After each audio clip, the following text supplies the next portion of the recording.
Bonjour et bienvenue sur le plateau de Topcom.fr, la plateforme de la communication et de ceux qui la font, où nous parlons aujourd'hui fromage, plus particulièrement Soignon. En fait, nous allons parler de la nouvelle campagne de la marque qui a été lancée il y a quelques jours. Une campagne décalée, humoristique et assez inattendue, signée par l'agence Marcel. Et pour en parler, Laurent Debande, directeur général de la Business Unit Beurre Fromage de Rial, et Christophe Néret, partner et Head of Global Business de Marcel, sont avec nous. Bonjour à tous les deux.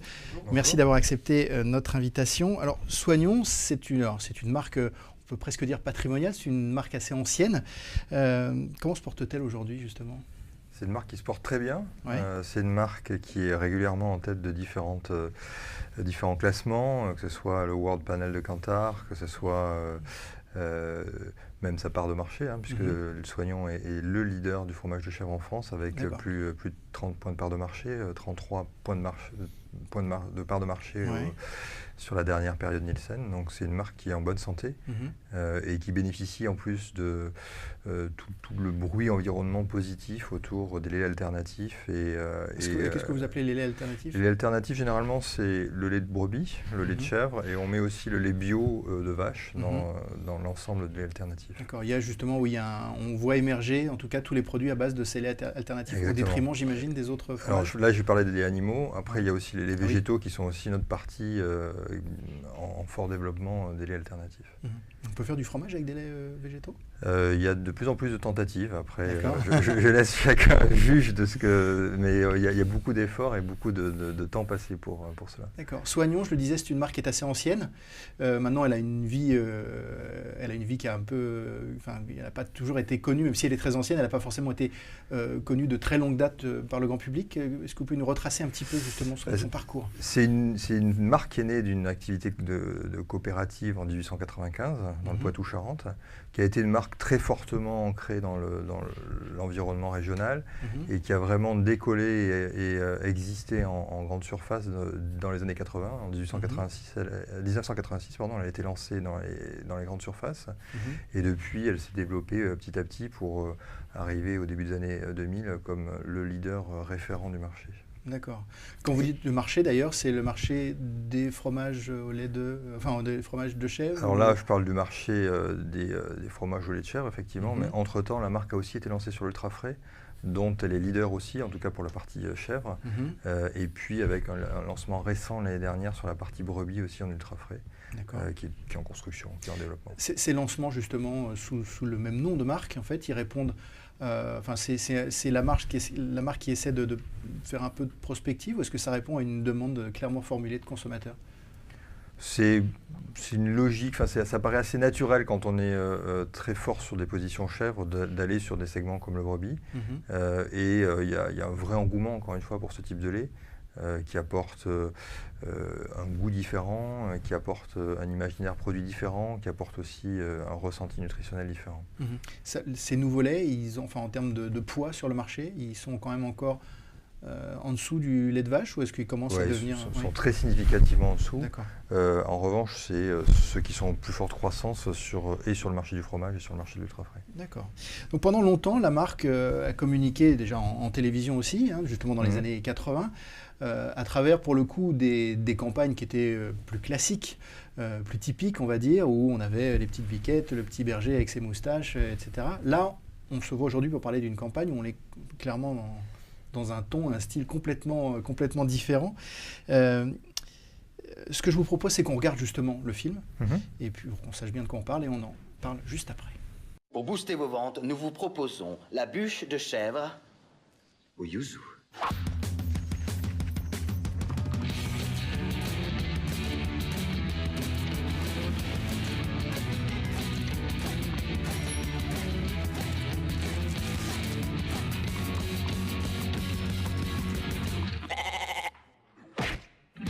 Un bon lait de chèvre, ça se respecte. Soignon, le chèvre depuis 1895. Voilà, donc vous l'avez vu, un ton vraiment différent. La chèvre est toujours là, il n'y a pas de souci. En revanche, elle est un petit peu plus, elle a un caractère un peu plus combative. Alors justement, on parle un petit peu de ce changement de ton. Ça traduit forcément quelque chose. Justement, qu'est-ce que ça traduit alors ? Quelle était l'ambition Quelle est l'ambition de cette campagne ? L'ambition, c'est de... On a coutume de parler en interne chez nous de soignants comme une belle endormie, et l'ambition c'était de la réveiller. Alors moi je pense que c'est plus qu'une belle endormie, parce que c'est une marque qui a même été très active dans les dernières années, mais qui n'avait pas vraiment de plateforme de communication fondatrice. Donc l'ambition c'était d'avoir une plateforme de communication qui puisse vraiment imprimer une identité sur la marque. Vous disiez qu'effectivement, il y avait, non pas que ce n'est pas forcément une belle endormie, mais qu'il y avait quand même un travail à faire sur la plateforme. Vous ressentiez, est-ce qu'il y a des critères, des éléments, des études qui vous prouvaient qu'il y avait un besoin de faire bouger les choses, ou est-ce que c'était simplement se dire, voilà, on peut faire mieux avec cette marque ? Ce qui était assez interpellant, c'est qu'on est le leader, comme je vous l'ai expliqué, et c'est depuis assez longue date désormais, avec une forte présence en linéaire, y compris sur le digital aussi, on y reviendra peut-être après. Mais toujours, Soignon était au mieux numéro 2 ou numéro 3 en termes de notoriété, derrière Chavroux, ce qui ne correspondait pas à la stature, entre guillemets, de la marque. D'accord, il n'y avait pas de leadership, il y avait une autre marque qui avait un leadership psychologique, on va dire. Exactement. En termes de notoriété, justement, alors on en était où ? On en est où aujourd'hui, d'ailleurs, la marque ? On va voir, on a un baromètre qui va arriver en mai, là, donc on a pris d'une courte tête le leadership de notoriété en fin d'année dernière, et on attend avec impatience le baromètre qu'on va faire post-campagne. En top of mind, on sait à peu près combien de Français connaissent, citent naturellement Soignon ou pas ? C'était en dessous de 30, si je ne dis pas de bêtises. D'accord. Ce qui est faible pour une marque comme ça, qui serait faible. En fait, ce qui est étonnant, c'est qu'il y a pas mal de Français qui mangent du Soignon sans le savoir, et qui achètent Soignon sans le savoir. En fait, ce qui est marquant, c'est que ça montre la force du produit, la force des recettes, la force du goût. Nous, quand on a commencé à travailler sur Soignon à l'agence, on s'est rendu compte qu'il y a des gens il leur fallait un petit temps pour comprendre qu'ils étaient eux-mêmes acheteurs de la marque. Donc le produit était très fort. La marque, il y avait un potentiel qui restait à développer pour que le produit et la marque soient au même niveau, et qu'il y ait un produit leader, mais qu'il y ait aussi une marque leader, notamment dans un moment aussi où l'enjeu pour Soignon, c'était de passer d'une marque qui était très connue pour la bûche, son produit star, à une marque qui s'ouvrait à d'autres, comme Laurent en parlait au début, à d'autres types de produits, que ce soit des yaourts ou que ce soit d'autres formes de fromage de chèvre. C'est surprenant ce que vous dites sur le fait qu'on peut... Alors c'est vrai que c'est la marque leader, c'est une marque qui a quand même beaucoup communiqué par le passé. Comment on peut arriver finalement à ne pas... à la consommer sans savoir que c'est elle, justement ? C'est parce qu'il y avait... Comment ça peut s'expliquer, ça, ce genre de situation ?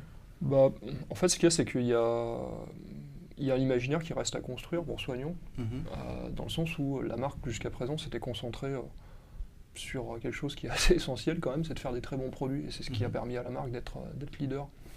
Et après, j'expliquerai ça aussi par le fait que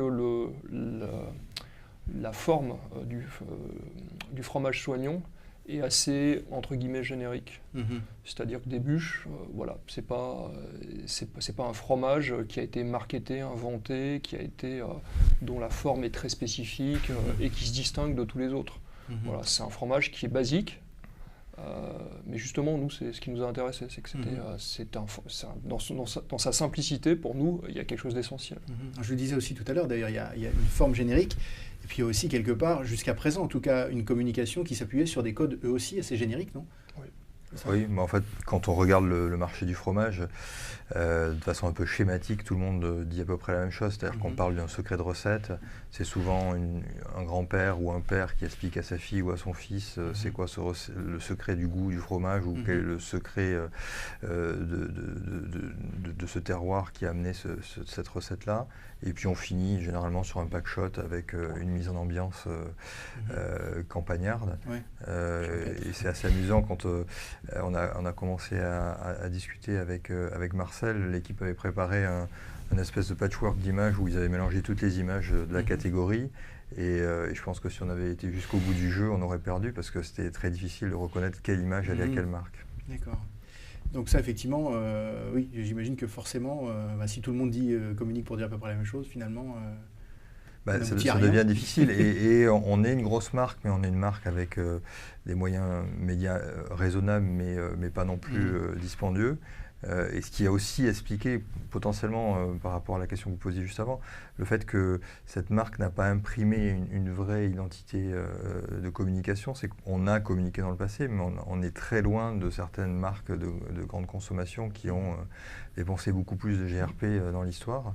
On a eu un film de lancement, puis après des films qui étaient beaucoup dans les codes, donc qui n'ont pas créé de saillance sur la marque. D'accord. Là, quel était le brief concrètement que vous avez adressé à l'agence pour ce film?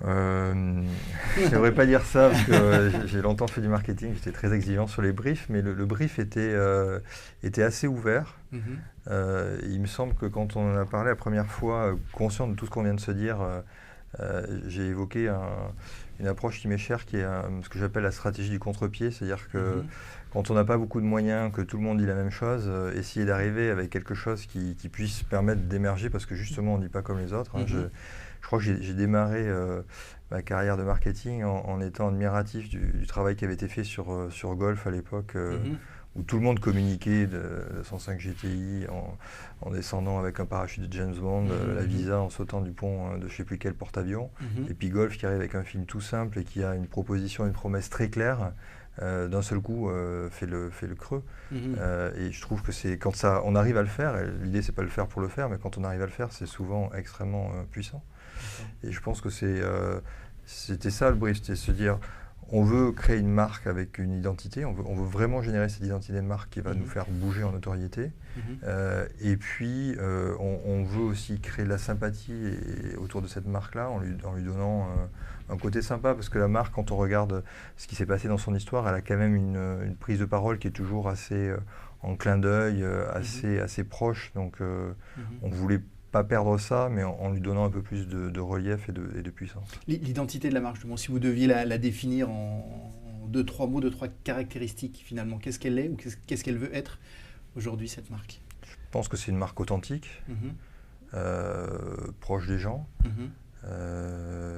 une certaine forme de transparence qui est pas quelque chose qu'on a provoqué, parce que on a ce qu'on peut appeler le clean label, mais ça a toujours été le cas sur la marque. C'est quelque chose qui n'a pas été modifié dans les dernières années. Ça a toujours été une approche de la marque.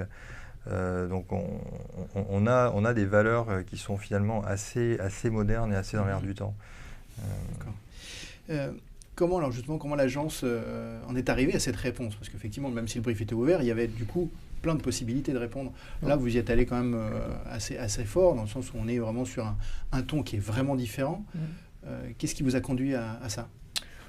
Il y avait deux sujets. Un sujet sur le fond, qui était de se dire, finalement, qu'est-ce que Soignon a de spécifique et de différent des autres? Et ce qui est spécifique et différent chez Soignon, Laurent vient d'en parler, c'est l'authenticité. Et je dirais même un truc hyper moderne qui est pour moi la simplicité. C'est une marque de food, mais qui est dans une grande simplicité et qui n'est pas dans l'artifice, qui n'est pas dans la surenchère marketing. Et en fait, plutôt que on pourrait être malheureux avec ça, on pourrait se dire on est basique, voilà. On n'a rien de spécial. On n'a rien de spécial, on n'a rien de nouveau. On s'est dit au contraire, on pense que c'est quelque chose qui est vraiment une force aujourd'hui. Proposer un produit qui est proche de l'essentiel.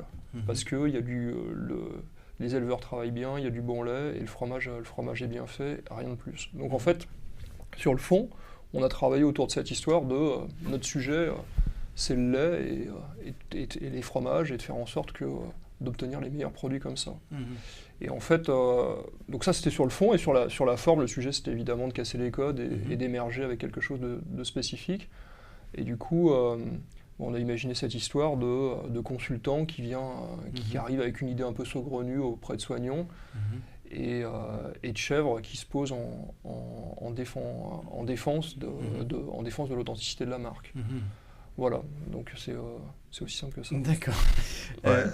Ici, il me semble que quand on s'était parlé la première fois, tu me corriges si je me trompe, Christophe, mais j'avais aussi, avec Nathalie qui est la directrice marketing, on avait aussi ouvert les possibilités, convaincus après l'un et l'autre avoir passé beaucoup de temps dans les grands groupes, qu'au final, il y a aussi tellement de guidelines, de choses qui nous amènent toujours aux mêmes réponses, que c'était bien de laisser l'agence réouvrir le champ des possibles pour pouvoir arriver à une communication justement qui ait une chance d'être d'être authentique et différente.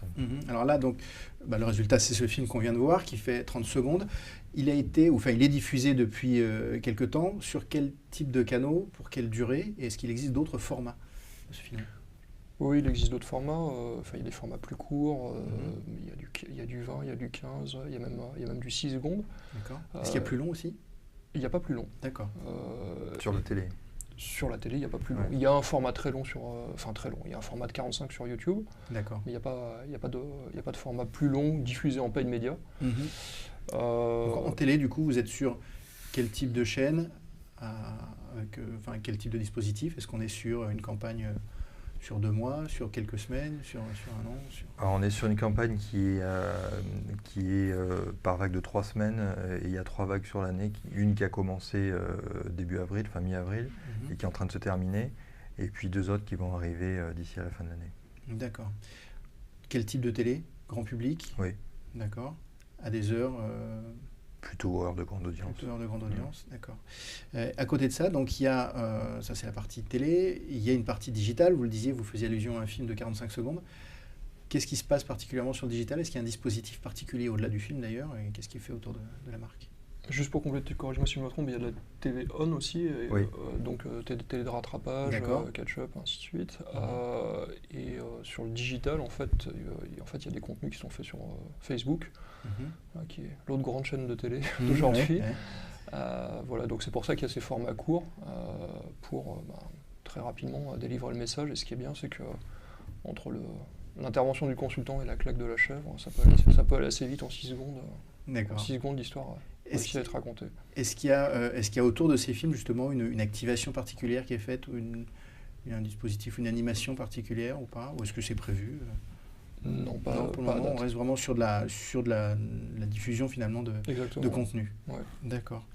Après, Soignant est une marque qui est très active sur le digital, parce qu'elle a pour elle d'être sur un produit qui est très largement utilisé en cuisine. Donc, depuis quelques temps maintenant, on a beaucoup de présence. Alors, forcément, on a une page Facebook assez active pour une marque alimentaire. Et puis, on est sur des plateformes comme des motivateurs food. On a été l'année dernière sur AZ Cuisine. Enfin, on a beaucoup de participation et de positionnement sur des plateformes qui nous aident à construire les usages culinaires. D'accord. Concrètement, qu'est-ce que vous attendez de ce dispositif maintenant? Est-ce qu'on est dans de l'image pure? Est-ce que ça doit quand même générer aussi peut-être, même si vous êtes déjà leader, est-ce que ça doit booster encore les ventes?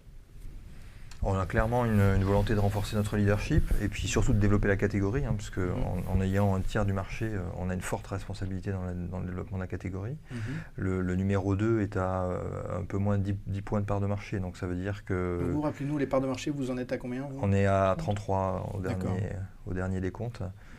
Donc on est un peu plus de 3 fois notre challenger. Donc ce qui veut dire que la responsabilité catégorielle est très forte. Donc il y a aussi un enjeu à continuer à développer la consommation et surtout les quantités consommées par les acheteurs. Aussi parce qu'on pense que c'est possible, pas juste parce qu'on a envie de le faire, mais parce qu'il y a un fort engouement pour faire des recettes, pour cuisiner, et qui va aussi dans cette appétence pour ce type de produit dont je parlais au début. D'accord. Alors, ce film, on le disait tout à l'heure, il a quelque part, il pointe du doigt un peu ce côté un peu parfois irrationnel de l'innovation à tout crin. On se retrouve avec des marques qui créent régulièrement des produits. Est-ce que c'est aussi un petit peu ça le message de cette campagne, de dire on prône la simplicité, ça ne sert à rien d'innover à tout crin? Et puis ma deuxième question, c'est justement en termes d'innovation, malgré tout, toute marque doit innover. Que fait Soignant en termes d'innovation? Je pense qu'il y a une volonté aussi d'affirmer effectivement qu'on est authentique et qu'on n'est pas prêt à accepter des compromis. C'est une marque qui appartient à une coopérative, donc il y a aussi une assez forte implication des éleveurs. Et c'est des messages qui sont importants pour eux, justement, de ne pas accepter tout et n'importe quoi. Les gens qui sont représentés dans le film sont censés être ces éleveurs. Et qui sont un peu nos gardiens du temple.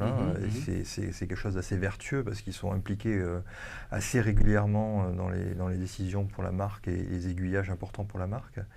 Donc oui, il y avait une volonté d'affirmer ça, même si ce n'est pas non plus un étendard qu'on veut brandir. Il y avait une volonté de montrer quelque chose qu'on vit quasiment au quotidien, je dirais. Et de se démarquer, de se démarquer de ces pratiques, justement. D'accord, très bien. Écoutez, je vous remercie d'avoir répondu à nos questions. Et moi, je vous dis à bientôt sur topcom.fr.